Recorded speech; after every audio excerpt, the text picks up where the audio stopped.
أعوذ بالله من الشيطان الرجيم بسم الله الرحمن الرحيم الحمد لله رب العالمين والصلاة والسلام على سيدنا محمد وعلى آله وصحبه أجمعين أما بعد.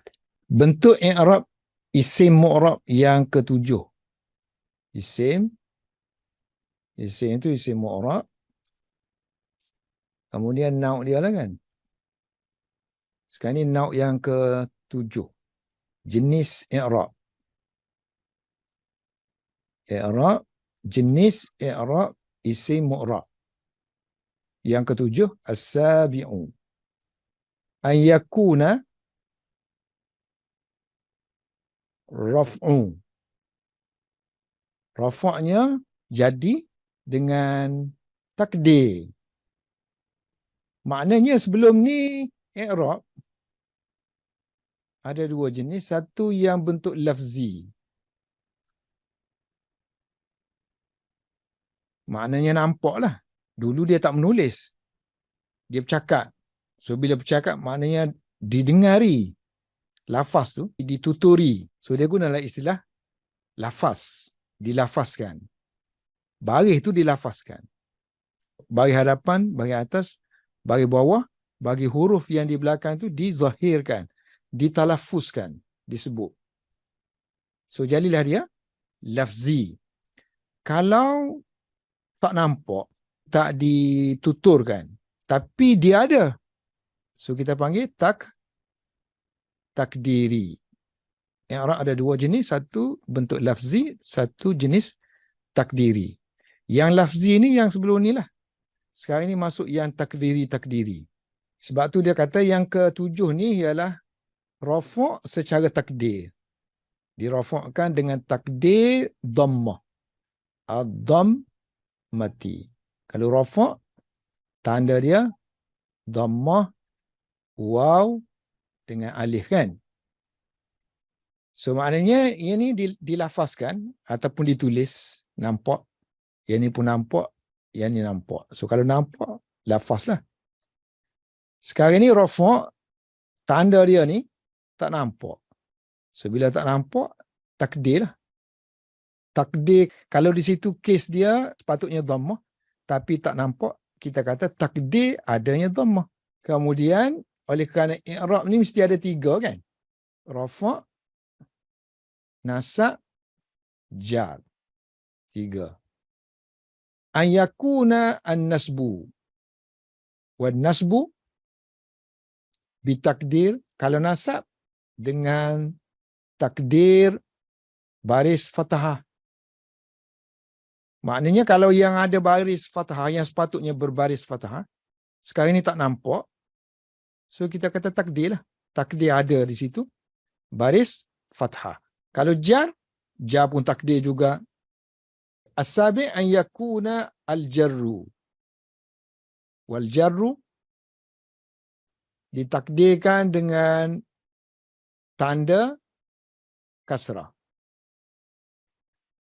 Tanda kasrah dia hanya secara takdiri sahaja. Apakah jenis isim yang di-i'rabkan seperti ini? Di-i'rabkan secara takdir, semua takdir. Takdir adanya dhammah, takdir adanya fathah, takdir adanya kasrah. Dianggap di situ adanya dhammah, baris fathah, baris kasrah. Wa yukhtassu, dikhususkan i'rab ini kepada isim maksur. Bil maksuri. Maksur yang dipendekkan. Isim yang dipendekkan bacaan dia. Lawan dia, isim yang mamdud, yang panjang. Apakah ta'rif dia isim maksur? Isim yang dipendekkan. Bila ada alif belakang dia tu. Alif tu alif pendek. Satu lagi alif panjang. Alif panjang ni, dia kena ada hamzah selepas dia. Kalau tak ada hamzah, alif tu alif semata-mata alif. Yang ujung sekali. Yang ini kita panggil alif pendek. Isim yang jenis maksur, yang dipendekkan, maksudnya ada alif belakang dia tu. Wahwa, isim yang semacam ini ialah ma fi akhirihi. Sesuatu isim yang pada akhir kalimah dia adanya alifun. Alif mu'anas. sifat dia kena muannas. Alifun maksuratun. Alif yang pendek kan saya kata tadi. Kalau alif tu selepas dia ada hamzah, maka alif tu kita panggil alif mamdudah. Alif yang panjang. Kerana bacaan kita tu panjang. Kalau tak ada hamzah, kita panggil pendek lah. Bacaan pun kita 2 harakat aja. Kalau dalam Quran pun kan. Fi akhirihi alifun maksuratun. Contoh dia, seperti perkataan asan. Ka asan. Asalnya asawun. Ini tongkat. Tongkat Musa. Dalam Quran ada kan asan. Kata Musa, qala ya asaya. Ini tongkat aku. Asawun. Ini asal dia. Kemudian berlaku pentaklilan. Kerana adanya huruf yang sakit. Waw, huruf sakit. Waw kalau dia ada baris dan sebelum dia itu ada baris fathah, maka waw akan ditukarkan kepada alif. Asawun pun asal dia asawun. Asawun. Sebab ni kan, ni tanwin. Tanwin asalnya ialah nun mati. Asawun. So berlakulah pentaklilan. Waw kalau dia berbaris. Mana-mana huruf illah kalau berbaris, kita kena tengok sebelah dia tu ada baris fathah ke tak. Kalau ada, dia kena tukar kepada alif. Jadilah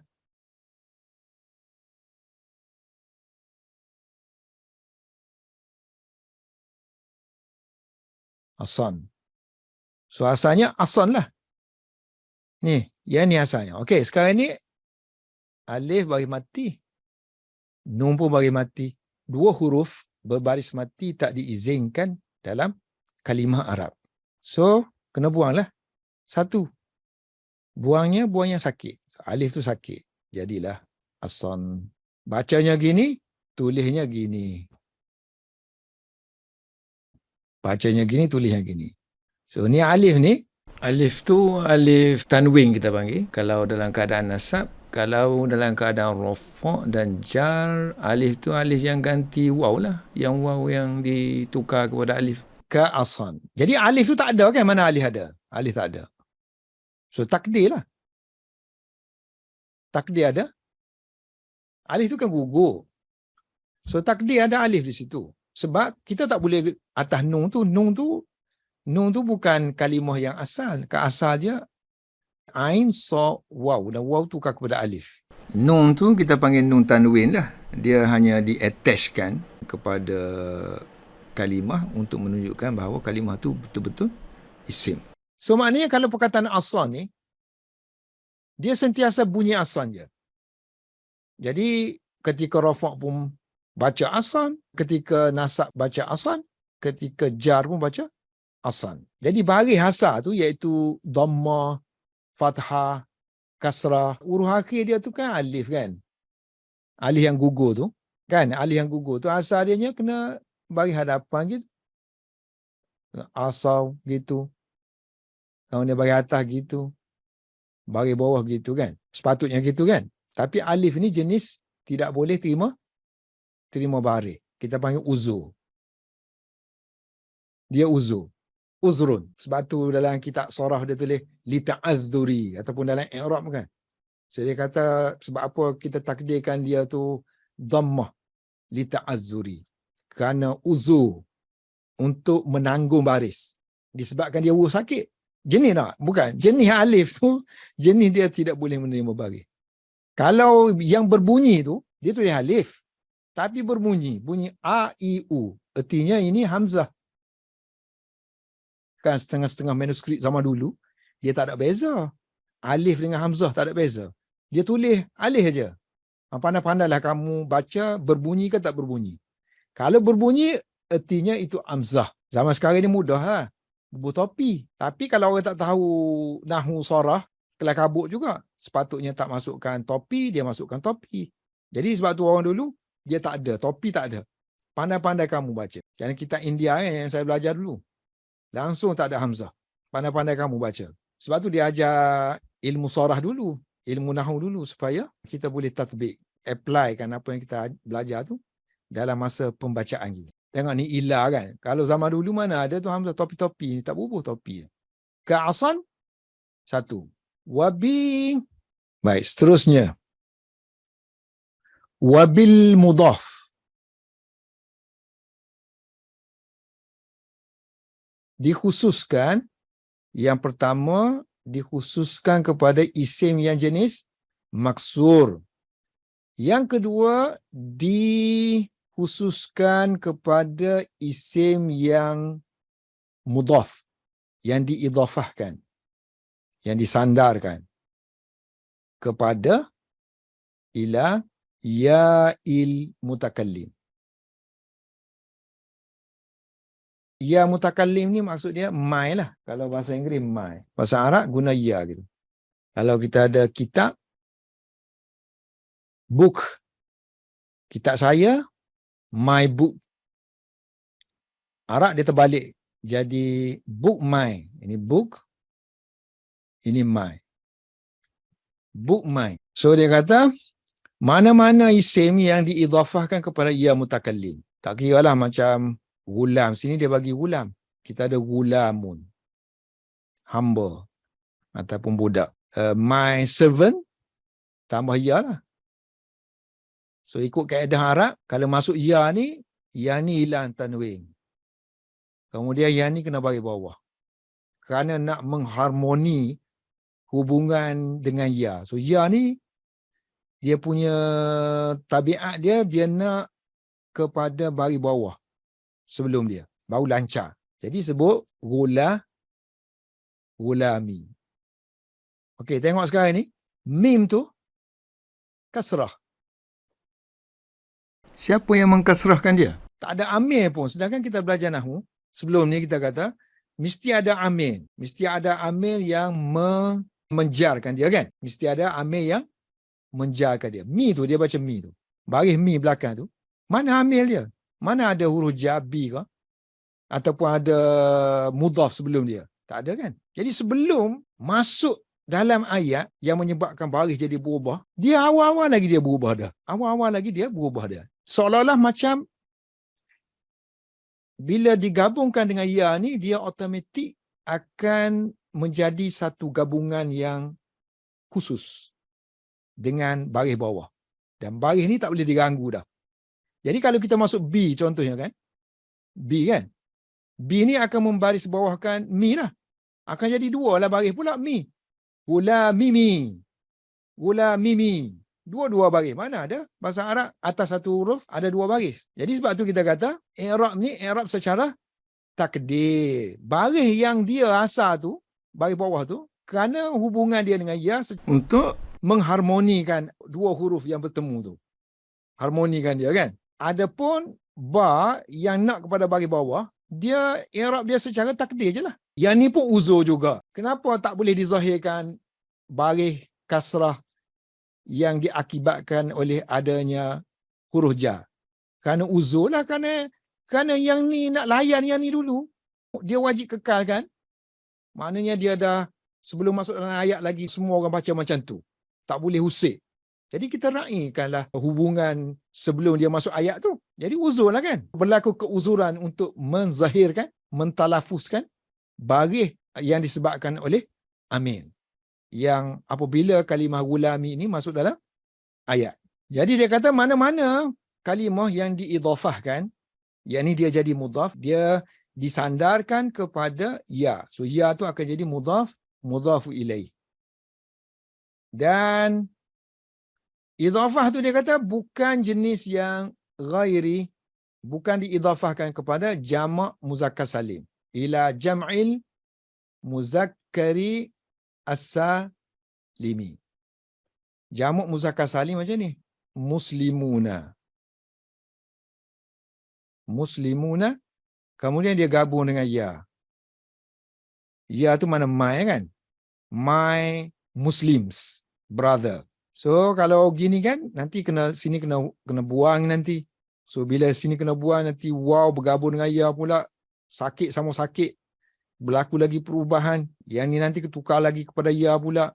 Kemudian ya bertemu dengan ya, idgham pula. Waw yang asal i'rab dia waw tu dah ditukar kepada ya kan. Sedangkan kita sini, kita sini masih lagi meraihkan harakat. Yang sini meraihkan huruf. Huruf waw tu. Dia punya i'rab. Sebab tu dia kata yang ni, idhafah ni bukan termasuk yang diidhafahkan kepada jamak muzakkar salim kerana yang ni grup lain. Grup yang ke-9. Tapi di kalangan ulama nahwu ada juga perselisihan di kalangan mereka. Ada yang mengatakan untuk yang ni, so saya tak nak sebut khilaf-khilaf ni. Pening-pening kepala aja kan. So yang ni untuk musannif kita ni dia kata untuk bahagian atas ni kan kalau takdir dhammah dengan nasab takdir. Tapi kalau jar jar setengah-setengah ulama kata tak, bukan takdir, dia secara zahir. Maknanya wal jar bi kasratin bil kasrah az-zahirah. Bil kasrah zahirah. Mana dia kata memang dijarkan oleh B lah kalau masuk B. Okey. Contoh-contoh. Ka gulami. Gulami no problem lagi. Bukan masuk dalam i'rab lagi. I'rab bila dia masuk ayat. Sebab tu dia kena bagi contoh berayat. Contoh ni contoh idhafah. Idhafah kepada ya mutakallim. Tapi yang dikatakan takdir dengan dhammah, nasab pula takdir adanya fathah, yang ni rafa' takdirnya ada dhammah, yang ni nasab takdirnya ada baris fathah, yang ni di-i'rab dengan jar, takdirnya dengan tanda takdir ada baris kasrah di situ tapi tak nampak, tak jelas, tak dapat dizahirkan. Yang ni bila berlaku ni, bila masuk dalam ayat lah. Bila adanya amil. Contohnya sini takulu, you will say, kamu akan kata gini. Untuk i'rab yang macam ni. Untuk kalimah asa dengan gulami. Ja'ani al-asa. Telah datang kepada aku asa. Kalau yang ni jelas lah asa ni. Alif tu dianggap huruf terakhir. Ja'ani al-asa. So alif di situ, yang ni kalimah ni kan. Ini fa'il. So fa'il hukum dia rafa'. So bila rafa' kita nak tengok tanda belakang tu sebab kita nak baca bagi belakang tu. So bagi belakang tak dapat dizahirkan kerana adanya alif di situ. Rafa' mestilah dengan dhammah. So dhammah tu nampak ke tak? Tak nampak. So dhammah muqaddarah lah. Dhammah yang ditakdirkan. Maknanya kalau kita i'rab kita kata marfu'un. Ni kalimah ni marfu' kerana dia fa'il. Bila kita sebut marfu' mesti bertanda. Tanda dia bil dhammatin, dengan dhammah muqaddarah. Dengan dhammah yang ditakdirkan ada di situ. Li ta'azzurilah, nak tambah lagi kalau nak panjang-panjang kerana uzur di situ, kerana alif tidak boleh menanggung baris. Alif la taqbalu al harakah. Satu kan. Contoh untuk gulam, ja'ani gulami. Telah datang kepada aku gulami. My servant came to me. So yang datangnya gulam, my servant, mestilah dia masuk grup rafa'. Bila dia jadi fa'il, mestilah rafa'. Bila rafa' kita nak tengok tanda. Tandanya huruf yang tak akhir pada kalimah tu. Ya ni lain. Ya ni my. So min tu lah. Tapi dia kata min tu awal-awal lagi dah bagi bawah dah. So maknanya sepatutnya kalau rafa', kalau fa'il mestilah baris hadapan. So baris hadapan tidak dapat dizahirkan. Kerana dia diidhafahkan kepada ya mutakallim. Jadi dia punya dhammah pun sama dhammah muqaddarah. Ini bukan kerana uzur, ini kerana sibuknya harakat mim dengan sebab adanya ya mutakallim. Jadi sibuk dengan harakat yang sesuai dengan ya, iaitu harakat kasrah. Jadi dalam bahasa Arab kita kata marfu'un bid-dhammatin muqaddaratin ala ma qabla ya'il mutakallim mana'a min zuhuriha ishtighalul mahalli biharakatil munasabah. Sebab berlakunya idhafah dengan ya mutakallim, ataupun kita kata limunasabati harakat bil ya, dengan ya. Wa ra'aitu, ini contoh untuk nasab. Wa ra'aitu, aku melihat tongkat al-asa. Sepatutnya atas ni kena ada asa'a gitu. Tapi alif ni jenis tak boleh terima baris. Jadi ini nasab kerana dia maf'ul. Dia ni jadi objek maf'ulun bih. So bila maf'ulun bih masuk dalam grup nasab. So bila nasab kita nak tengok alamat dia, tanda dia. So tanda dia biasanya ialah fathah. Tapi fathah ni nampak ke tak sini? Tak nampak. Sini, nampak tak? Tak nampak. Kerana alif ni tak boleh terima baris. Jadi kita tambah satu lagi. Fathah muqaddarah. Fathah yang ditakdirkan ada di situ. Kerana apa? Kerana uzur juga. Li ta'azzuri. Kerana uzur, alif ni jenis huruf yang tidak boleh menerima baris. Kalau yang jenis menerima baris itu adalah hamzah. Baik, sekarang ni macam mana kita nak i'rab asa kalau dia jadi maf'ulun bih?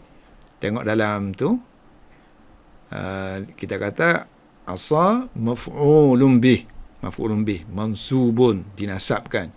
Wa alamatu nasbihi, tanda nasab dia al-fathatu al-muqaddaratu, fathah yang ditakdirkan alal alifi, atas alif. Mana'a min zuhuriha at-ta'azzuru. Ta'azzur itu menegah daripada dia dizahirkan, dijelmakan. Wa ra'aitu gulami. Mim tu maf'ulun bih. So kalau maf'ulun bih mestilah baris di atas. Tapi tak boleh sebab ya ni dia nak baris bawah. Awal lagi, sebelum masuk dalam ayat lagi. Jadi baris atas ni secara takdir lah kan? Secara fathah muqaddarah. Yang ni kita kata tidak boleh dijelmakan kerana munasabah harakat dengan ya. Ya perlu kepada baris kasrah. Kerana munasabah tadi. Munasabah dengan ya mutakallim tadi. Baris ya ni dia nak kepada baris bawah. Huruf sebelum dia tu nak kepada harakat baris bawah. Macam mana kita nak i'rab ulam? Kita kata ulam tu maf'ulun bih, mansubun, dinasabkan bi fathatin muqaddaratin, dengan fathah yang muqaddarah ala, atas huruf yang ma qabla ya'il mutakallim, sebelum ya mutakallim. Listighalil mahal, kerana busy-nya tempat tadi.